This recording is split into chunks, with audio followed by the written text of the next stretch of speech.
नमस्कार मंडळ, श्री स्वामी समर्थ. स्वागत आहे तुमचे आपल्या स्वामी शक्ती या चॅनलवरती. बघताना बघा, तुम्ही असेल किंवा मी असेल, आपल्यापैकी प्रत्येक व्यक्तीच्या घरात वाद विवाद होत असतात. बघा, कधीतरी वाद होणे म्हणजे कधीतरी भांडणे होणे हे वेगळं, आणि दररोज भांडणं होणं हे वेगळं. बरीच घरे अशी आहेत की ज्या घरांमध्ये कधीच सुख नाही, त्या घरात कधीच आनंद नाही, त्या घरामध्ये कधीही चैतन्याचं वातावरण नाही. ज्या घरात सुख नसतं, ज्या घरात आनंद नसतो, ज्या घरामध्ये चैतन्य नसतं, अशा घरात कधीच लक्ष्मी नसते. अशा घरामध्ये असते ती फक्त आणि फक्त दारिद्र्य. बघा, आपल्या घरात वास्तुदैवता वास करत असते. जेव्हा आपण सतत भांडतो, जेव्हा आपण सतत घरात कलह करतो, क्लेश करतो, तेव्हा ही वास्तुदैवता आपल्याला तथास्तु म्हणते. जेव्हा तुम्ही काहीतरी चांगलं करता तेव्हा सुद्धा ती तथास्तु म्हणते, आणि जेव्हा काहीतरी वाईट करता तेव्हा सुद्धा ती तथास्तु म्हणते. पण जेव्हा सतत भांडणं होतात, वाद विवाद होतात, आणि तेव्हा वास्तू जर तथास्तु म्हणत असेल तर घराला दोष लागतो. परिणामी खूप भांडणं होतात, खूप क्लेश होतात. ज्या घरावरती वास्तुदेवी नाराज असते, ज्या घरात वास्तुदेवी ही नाखुश असते, म्हणजे त्या घराचं किंवा त्या घरातल्या प्रत्येक व्यक्तीचं हे भविष्य अत्यंत खराब असतं. बघा, जर तुमच्याही घरात भांडणं होत असतील, पतीचं आणि पत्नीचं पटत नसेल, मुलं तुमचे ऐकत नसेल, सून नीट वागत नसेल, सासू चिडचिड करत असेल, किंवा तुमच्या घरात कुठल्याही गोष्टीवरून सतत वादविवाद, सतत चिडचिडपणा होत असेल, तर आज या व्हिडिओमध्ये मी जे काही तुम्हाला उपाय सांगणार आहे ते अवश्य करा. सगळ्यात पहिला उपाय आठवड्यातील कुठल्याही शनिवारी तुम्हाला करायचा आहे. तुम्हाला एक वास्तुपुरुष, बघा, एक छोटासा वास्तुपुरुष आपल्या घरात आणायचा आहे. आता बऱ्याच लोकांनी जेव्हा नवीन घराचं बांधकाम केलं असेल किंवा उंबरठा बसवला असेल तर त्यामध्ये वास्तुपुरुष हा टाकला असेल. एक चांदीमध्ये छोटीशी चांदी किंवा पंचधातूमध्ये छोटीशी वास्तुपुरुषची प्रतिमा मिळते. ती फक्त 60-70, फार फार ती 100 रुपयाला मिळते. आता तुम्ही जरी घरामध्ये टाकलं असेल किंवा जरी तुम्ही त्याची पूजा घरामध्ये ऑलरेडी केलेली असेल, तरी सुद्धा या उपायासाठी कुठल्याही शनिवारच्या किंवा कुठल्याही गुरुवारच्या दिवशी एक नवीन वास्तुदैवता तुम्हाला तुमच्या घरात आणायची आहे. ही वास्तुदैवता तुम्हाला तुमच्या घराच्या उत्तर किंवा पूर्व दिशेला एका लाल रंगाच्या कापडावर किंवा कागदावर ठेवायचं आहे. त्या वास्तुदेवीला तुम्हाला हळदी कुंकू अर्पण करायचं आहे. धूप दीप म्हणजे नैवेद्य म्हणून काहीतरी गोड साखर तुम्हाला तिथे समोर ठेवायची आहे.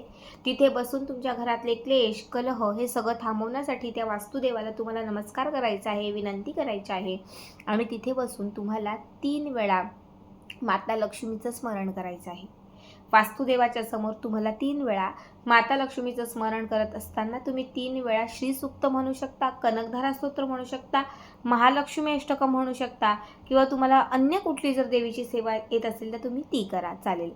3 वेळा देवीची सेवा करायची आहे, आणि 1 वेळा तुम्हाला विष्णू सहस्त्रनाम म्हणायचं आहे. 1 वेळा विष्णू सहस्त्रनाम. दोनही सेवा करून झाल्या. बघा, आता विष्णू सहस्त्रनाम तुम्हाला येत नसेल, तुमच्याकडे ग्रंथ नसेल, तुम्हाला यूट्यूबला पण समजा शोधणं कठीण असेल, तर तुम्ही त्याच्याऐवजी भगवान विष्णूंचं स्मरण 108 वेळा केलं. ओम नमो भगवते वासुदेवाय नमः, ओम नमो भगवते वासुदेवाय नमः, हे 108 वेळा तुम्ही म्हटलं तरीही चालेल. यानंतर तुम्हाला त्या दिवशी दिवसात, संध्याकाळी, रात्री, दुपारी जेव्हा तुम्ही हा उपाय केला, तिथून तुम्हाला 24 तास ती वास्तुदैवता उत्तर दिशेला तशीच ठेवून द्यायची आहे. ती उचलायची नाही, काहीच नाही. संपूर्ण एक दिवस संपला म्हणजे 24 तास पूर्ण झाले की त्यानंतर ती वास्तुदैवता तुम्हाला तिथून उत्तर दिशेवरून उचलायची आहे. ज्या कापडावर किंवा कागदावर ठेवली होती त्यामध्येच ती घट्ट तुम्हाला बांधायची आहे, आणि ही वास्तुदैवता तुम्हाला बघा, ही वास्तुदैवता तुम्हाला तुमच्या घराच्या वरचा जो भाग असेल, म्हणजे माळा असेल किंवा वरती तुमच्या काही ट्रॉल्याज असतील, कपाटाचा भाग असेल, कुठल्याही दिशेला चालेल, पूर्व, पश्चिम, दक्षिण, उत्तर, कुठल्या पण दिशेला चालेल, त्या दिशेला ही वास्तुदैवता तुम्हाला ठेवायची आहे. तुम्ही कमीत कमी एक 1.25 महिना, बघा, 1.25 महिना ही वास्तुदैवता आपल्या घराच्या वरती एका दिशेला तुम्ही ठेवून बघा. तुमच्या घरात त्या 1.25 महिन्यात किती भांडणं कमी होतात, तुमच्या घरामध्ये किती वादविवाद जे आहेत हे संपतात, ते स्वतः तुम्ही मला याच आपल्या व्हिडिओच्या कमेंट बॉक्समध्ये 1.25 महिन्यानंतर सांगा. जे काही मतभेद होते ते संपून जातील. जेव्हा तुम्ही तंत्रमंत्र करून ही वास्तुदेवता घराच्या वरती तुम्ही एका भागामध्ये ठेवाल, तेव्हा ती वास्तुदेवता तुमच्या घरात कायम म्हणजे सूक्ष्म स्वरूपामध्ये वास करेल. तुमच्या घरात नेहमी चैतन्य आणेल. तुमच्या घरातले वादविवाद जे आहे ते आपोआप कमी व्हायला लागतील. वास्तुदेवाच्या कृपेने तुमच्या घरात सुख यायला लागेल. मी स्वतः हा उपाय केलेला आहे. दुसरा उपाय मी तुम्हाला सांगते. कुठल्याही एका दिवशी घराच्या दक्षिण दिशेला संध्याकाळी किंवा रात्री, म्हणजे संध्याकाळी 5-5:30च्या पुढे, रात्री 12च्या कुठल्याही वेळात घराच्या एका कोपऱ्यात किंवा शक्यतो दक्षिण भागामध्ये एक प्लेट किंवा एक मातीचं भांडं ठेवायचं आणि त्याच्यामध्ये 4-5 भीमसेनी कापराच्या वड्या टाकून त्यामध्ये थोडीशी पिवळी मोहरी टाकून ते जाळायचं. ज्या दिवशी तुम्ही कराल, शनिवारी करताय, रविवारी करताय, कधीही करताय, त्या दिवसापासून सलग 1 महिना तरी करा. समजा आज मी कापूर जाळलाय, मोहरी जाळली आहे, उद्या परवा, असं 1 महिना करून बघा. 1 महिना जर तुम्ही सलग तुमच्या घरामध्ये कापूर आणि जर पिवळी मोहरी जाळली तर तुमच्या घरात असणारी निगेटिव्हिटी, नकारात्मकता घराच्या बाहेर चालली जाईल. घरात असणारी जी काही नकारात्मकता आहे ती जळून जाईल. बऱ्याच वेळा काय होतं की घरातल्या क्लेश, भांडणांनी घर खूप जास्त निगेटिव्ह होऊन जातं. घरात आजारपण असतात त्यामुळे घर निगेटिव्ह होतं. घरात कुणीतरी नजर लावतं म्हणून घर निगेटिव्ह होतं. सतत कुणीतरी एखाद्या शत्रू कटकारस्थानं करते म्हणून घर निगेटिव्ह होतं.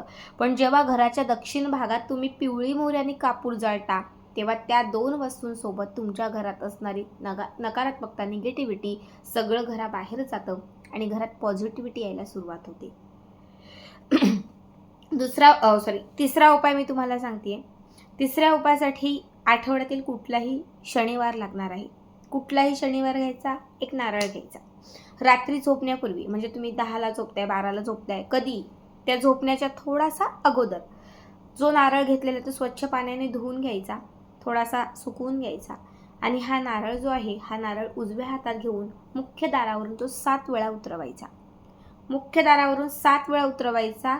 उतरवून घराबाहेर हा नारळ घेऊन जायचा. घराच्या बाहेर थोडंसं लांब जायचं, नारळ फोडायचा आणि फोडलेला नारळ घराबाहेर टाकायचा आणि मग घरात यायचं.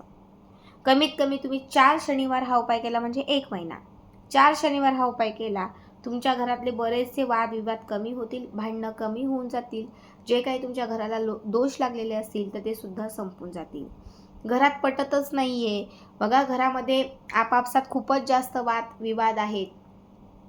तुम्ही कुठल्याही दिवशी, आठवड्यातील कुठल्याही दिवशी एक काहीतरी गोडाचा पदार्थ बनवा.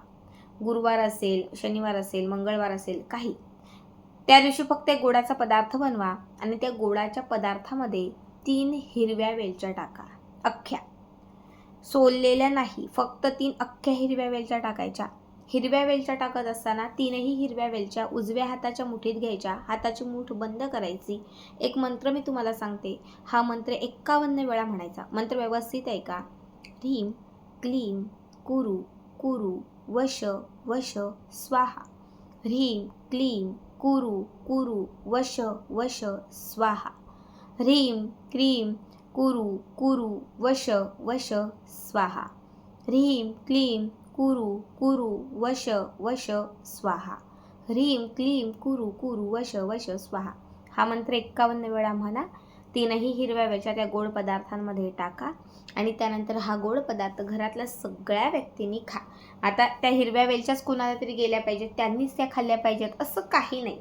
त्या हिरव्या वेलच्या तुम्ही खाल्ल्यात किंवा कुणालाही गेल्यात, फक्त त्या मांत्रिक करून जर तुम्ही त्याच्यात टाकल्या आणि तो पदार्थ घरातल्या व्यक्तींनी खाल्ला, प्रत्येकात सुधारणा दिसेल.